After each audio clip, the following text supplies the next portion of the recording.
Bonjour à tous, l'équipe du bilan social est ravie de vous présenter son deuxième tutoriel concernant le mode d'import N4DS et le mode de saisie agent par agent et en consolidé. Pour commencer, je vous invite à vous identifier sur l'application Données sociales 2019 avec votre numéro de SIRET et votre mot de passe. Une fois identifié, vous arriverez à la page d'accueil de l'application. Pour commencer la saisie de votre enquête, cliquez sur Mon enquête 2019. Un arbre décisionnel apparaît alors devant vous. Il vous propose 4 questions qui vous permettent d'arriver au mode d'import N4DS. Avez-vous au moins un agent dans votre collectivité? Oui. Avez-vous déjà réalisé votre bilan social 2019 via Excel? Non. Vous souhaitez saisir un agent par agent? Vous souhaitez pré-remplir à partir de l'import N4DS. Vous pourrez alors cliquer sur le lien proposé pour importer votre document via votre bureau. Vous cliquez alors sur Ouvrir. Pour lancer le téléchargement, cliquez sur Continuer. Le téléchargement est alors lancé. Il peut durer quelques secondes, ne vous inquiétez pas, cela dépend de la taille de vos données. Une fois le téléchargement terminé, un bandeau vert apparaît en bas. Cliquez alors sur OK. L'application vous propose 2 questions. Souhaitez-vous récupérer les données GPEC et les données BOET de l'année 2018? L'enquête GPEC concerne tous les métiers et les diplômes. L'enquête BOET concerne tous les travailleurs handicapés. Je vous conseille fortement d'importer ces données car l'application pourra les reprendre. Souhaitez-vous importer le fichier CSV courtier en assurance? Non, ce n'est pas possible pour l'instant, surtout pour les maladies professionnelles et les accidents du travail. Une fois le téléchargement terminé, un bandeau d'accueil apparaîtra. Pour le fermer, cliquez sur la croix en haut à droite. Commençons par les informations générales, c'est-à-dire la saisie agent par agent. Plusieurs questions vous sont alors proposées. Je vous invite à répondre à toutes ces questions en cliquant sur oui ou sur non. Ces questions permettent de faire un tri dans les questions qui vous seront posées ultérieurement. Par exemple, si vous saisissez que vous n'avez pas d'agent BOET, c'est-à-dire travailleur handicapé, aucune question en relation ne vous sera posée par la suite. Pour des questions pratiques, nous allons répondre oui à toutes ces questions. Pour accéder à votre saisie agent par agent, cliquez sur Enregistrer.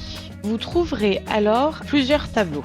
Tout d'abord, un premier tableau récapitulatif qui récapitule tous vos effectifs pour l'année 2019 selon le statut de l'agent, soit les fonctionnaires, les contractuels permanents et les contractuels non permanents, et ensuite le total de tout ça. Vous verrez aussi également l'effectif théorique au 31/12/2018, le nombre d'arrivées en 2019, le nombre de départs en 2019, l'effectif présent au 31/12/2019 et le nombre d'agents restants à valider, et le nombre d'agents validés. Ensuite, vous trouverez un tableau reprenant toute la liste de vos fonctionnaires, donc par identifiant, par nom, par prénom, par date de naissance, par genre, par statut, par l'état, par l'enquête BOET et par les actions. Vous pouvez soit la modifier, soit la supprimer. Ensuite, vous aurez un troisième tableau qui reprend la liste des agents contractuels sur emploi permanent, sur la même base que sur le tableau des fonctionnaires. Donc par identifiant, nom, prénom, date de naissance, genre, statut, l'état et l'enquête BOET. Et l'action aussi, vous avez la possibilité de supprimer ou d'en ajouter. Et enfin, le dernier tableau, la liste des contractuels sur emploi non permanent, sur le même principe que les tableaux précédents, c'est-à-dire le nom, le prénom, la date de naissance, le genre, le statut et l'état, l'enquête BOET et les actions ajoutées ou supprimées. Vous apercevrez dans tous les tableaux que vous avez des flèches ou des signes égaux qui apparaissent. La flèche verte signifie que votre agent est arrivé. La flèche rouge signifie que votre agent est parti. Le signe égal signifie que votre agent n'a pas bougé depuis l'année 2019. Enfin, vous trouverez des agents avec 2 flèches, une verte, une rouge. Cela signifie que l'agent est parti et est revenu ou inversement. Je vous invite alors à vérifier chacun de vos tableaux, être sûr que tous vos agents apparaissent bien dans chaque tableau et que l'application ne vous en a pas enlevé ou ajouté. Nous allons alors commencer la saisie agent par agent. Commençons par le premier agent, Monsieur Ice Grover. Vous allez alors voir apparaître une nouvelle page avec les différents items qui apparaissent, dont le statut, la rémunération, l'absence, la formation, autres, l'éditorial et le GPEC. Toutes ces informations concernent votre agent. Comme vous pouvez vous en apercevoir, certains items sont déjà pré-remplis, comme le statut ou les absences, ce qui est dû à l'import de la N4DS. Cependant, certains items sont à remplir totalement, comme par exemple la formation, autres. Certains items comme la rémunération sont incontrôlés et à valider. Et l'item du statut possède les deux. Certaines informations, comme vous pouvez le voir, le genre, la rémunération de l'agent au 31-12 est déjà pré-remplie. Cependant, j'attire votre attention sur quelques questions qui sont à remplir par vos soins. Commençons par la première question. Quelle est sa position statutaire au plus tard au 31-12 en activité? Le logiciel vous propose alors la catégorie, la filière, le cadre d'emploi, le grade. Au fur et à mesure, vous avez la possibilité de le modifier si vous le souhaitez. Ensuite, la deuxième question. L'agent a-t-il eu une promotion, un avancement ou une mise en stage suite à un concours au cours de l'année? Cliquons sur oui. Le logiciel vous demande alors quel avancement il a eu, quelle promotion. Prenons l'exemple pour l'avancement d'échelon. Ensuite, l'agent est-il à temps complet? Donc oui. L'agent a-t-il des contraintes particulières sur son temps de travail? C'est-à-dire, est-ce qu'il travaille en horaire décalé? Est-ce qu'il travaille de nuit? Est-ce qu'il travaille le week-end? Ou est-ce que ses horaires sont via un forfait? Vous pouvez soit sélectionner un exemple ou n'en sélectionner aucun. Ensuite, l'agent a-t-il fait une demande de temps partiel dans l'année 2019? Prenons l'exemple pour un agent qui l'a demandé. Le logiciel vous propose alors plusieurs questions. Le nombre d'agents présentés par l'agent, 2 par exemple. Nombre de demandes acceptées, 1. Nombre de premières demandes satisfaites pour l'agent, 1. Nombre de modifications de code cité pour l'agent, 0. Nombre de retours à temps plein pour l'agent, 0. Ensuite, la dernière question de cet item, est-ce que ce cycle de travail a été délibéré avant le 1er janvier 2002? Oui. Je vous invite ensuite, pour valider toutes vos informations et les enregistrer, à cliquer sur la touche Valider. Votre item statut est alors en vert avec une saisie à 100%. Continuons avec le deuxième item, la rémunération. Cet item regroupe toute la rémunération de votre agent sur la période 2019, comme avec la période, le statut, le type de contrat, le temps de travail, la catégorie, la filière, le cadre d'emploi, le nombre d'heures rémunérées et tout ce qui touche à son salaire. Je vous invite cependant à bien contrôler toutes ces informations et si vous le souhaitez, vous pouvez en ajouter ou en supprimer.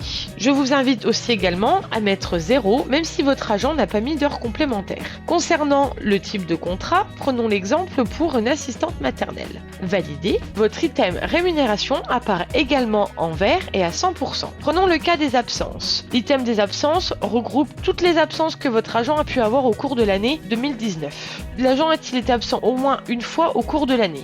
Prenons l'exemple pour oui. Le logiciel vous propose alors d'ajouter un type d'arrêt avec plusieurs motifs d'absence. Regardons alors les différents motifs d'absence. Vous avez pour la maladie ordinaire, la longue maladie, la disponibilité ou les graves maladies, les accidents du travail imputables au service, les accidents du travail imputables au trajet, la maladie professionnelle ou encore la maternité et l'adoption ou la maladie de longue durée. Prenons le cas pour la maladie ordinaire. On vous demande ensuite le nombre de jours d'absence, 2 par exemple. Le nombre d'arrêts, 1. Ensuite, passons à la question d'après. Est-ce qu'au moins un jour de carence a été prélevé à l'agent en 2019?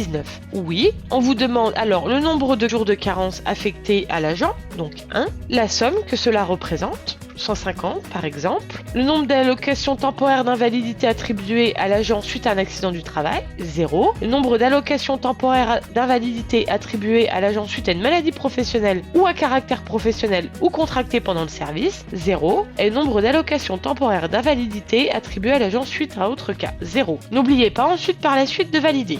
Comme vous pouvez le voir, votre item absence est ainsi vert et également à 100%. Continuons nos différents items. Pour la formation, cet item reprend toute la formation de votre agent au cours de l'année 2019. Toutes les informations sont à saisir et ne sont pas reprises par la N4DS. Commençons par la première question. Est-ce que votre agent a suivi une formation au cours de l'année? Oui. Le logiciel vous propose alors d'ajouter un type de formation. Plusieurs formations s'offrent à vous, soit la préparation au concours, soit la formation prévue par les statuts particuliers dont la formation d'intégration, soit la formation prévue par les statuts particuliers dont formation de professionnalisation, la formation de perfectionnement et la formation personnelle. Prenons le cas de la préparation au concours et examen d'accès à la fonction publique. Il existe plusieurs types d'organismes de formation, soit le CNFPT au titre de la cotisation obligatoire, soit également le CNFPT mais pour la cotisation non obligatoire. En effet, certaines formations ne sont pas comprises dans la cotisation obligatoire, donc vous pouvez sélectionner ce choix. En plus, il existe soit les autres organismes, donc soit le privé, soit les collectivités quand la collectivité fait une formation en interne. Prenons le cas au titre de la formation obligatoire. obligatoire. Nombre de jours de formation, 2 par exemple. CPF, est-ce que votre formation rentre dans le CPF, c'est-à-dire votre compte professionnel de formation? Oui ou non? Nous allons laisser oui. Continuons ensuite. L'agent a-t-il sollicité une VAE? Oui. À quel stade se situe le dossier de l'agent? Dossier déposé durant l'année, par exemple. L'agent a-t-il effectué un bilan de compétences? Oui. Saisi le nombre de bilans, par exemple 2. L'agent a-t-il bénéficié d'un congé de formation? Non. Validé ensuite. Comme vous pouvez le voir, votre item formation est également à 100% et en vert. Continuons avec notre item autre. Donc cet item reprend tout ce que l'agent pourrait avoir bénéficié durant l'année. Est-il travailleur handicapé? Donc non. Vous apercevrez que certaines questions apparaissent en rouge. En effet, cela est dû au fait que pendant votre saisie sur le statut, vous avez répondu non à certaines de ces questions. Donc vous pouvez quand même cocher non. L'agent a-t-il un compte épargne-temps? Oui. A-t-il ouvert son compte épargne-temps cette année? Oui. Il vous demande alors le nombre de jours cumulés, 2 par exemple, le nombre de jours versés, 2, le nombre de jours dépensés, 1, le nombre de jours indemnisés, 0, nombre de jours pris en compte au titre de la RFPT, donc la retraite additionnelle de la fonction publique, 0, le nombre de jours donnés au bénéfice de proches, 0. L'agent est-il concerné par le télétravail? Oui. L'agent a-t-il demandé à en bénéficier? Oui. Est-ce que l'agent est affecté à la prévention? Non. Est-ce que l'agent fait une demande de reclassement au cours de l'année? Non. Est-ce qu'il y a une décision d'inaptitude? Non. Ensuite, vous validez.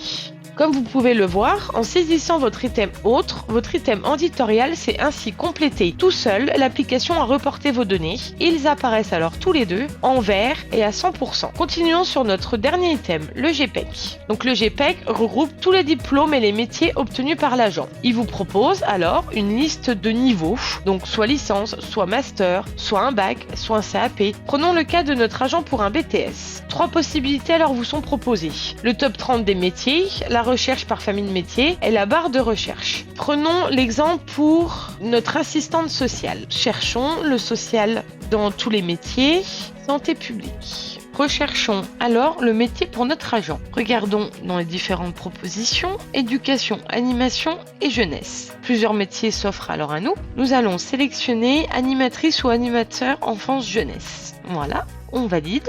Et vous apercevrez que le GPEC apparaît en vert et à 100%. Une fois que tous vos items sont remplis en vert et à 100%, je vous invite à retourner au menu. Cependant, attention, certains items peuvent apparaître en orange. Cela signifie qu'il y a des incohérences. Je vous invite alors à les regarder et à les modifier si nécessaire. Retournons au menu.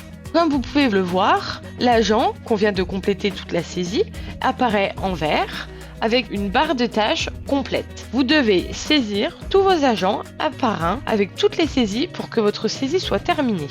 Une fois que votre saisie agent par agent est terminée, je vous invite à exporter ces informations. L'application vous propose alors un fichier Excel que vous pouvez ouvrir et enregistrer. Ce fichier Excel reprend toutes les informations de votre saisie par onglet que vous pourrez voir en bas, comme par exemple l'info par agent, la rémunération, l'information. Toutes les données que vous avez saisies apparaissent dans ce tableau. Vous pouvez alors l'enregistrer et le garder dans votre bureau. Une fois que vous avez exporté votre saisie, vous devez compléter les informations de la collectivité.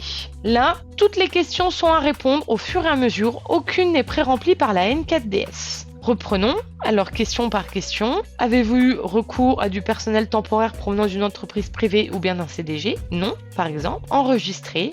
Et vous devez prendre toutes les questions une par une au fur et à mesure. Au fur et à mesure que vous compléterez ces questions, votre barre des tâches apparaîtra avec le pourcentage de saisie et sera alors en vert une fois que toutes les questions seront répondues. Donc comme vous pouvez le voir, plusieurs questions apparaissent, donc notamment le recours à du personnel temporaire, le nombre de journées de congés supplémentaires, tout ce qui est congé de présence parentale, les entretiens avant et après des congés de plus de 6 mois, la charte du temps, les arrêts maladie, la rémunération des fonctionnaires, l'indemnisation du chômage pour les titulaires, l'indemnisation du chômage pour les contractuels, le maintien des primes en cas de congé maladie, le registre de santé et de sécurité au travail. Toutes ces questions concernent votre collectivité générale. Une fois que vous avez saisi toutes ces informations, vous pouvez alors exporter votre saisie agent par agent au centre de gestion. Pour le faire, il suffit de cliquez sur le bouton Générer un consolidé pour transmission. Le logiciel vous demande alors si vous êtes sûr de bien vouloir poursuivre. En effet, une fois que vous serez sur la partie consolidée, vous ne pourrez pas revenir à la partie agent par agent. Un troisième tutoriel vous sera alors proposé à partir de cette étape pour vous guider pas à pas dans la saisie en consolidé du bilan social. Je vous remercie pour votre écoute et je vous souhaite bonne chance pour votre saisie. L'équipe reste à votre disposition pour plus de renseignements.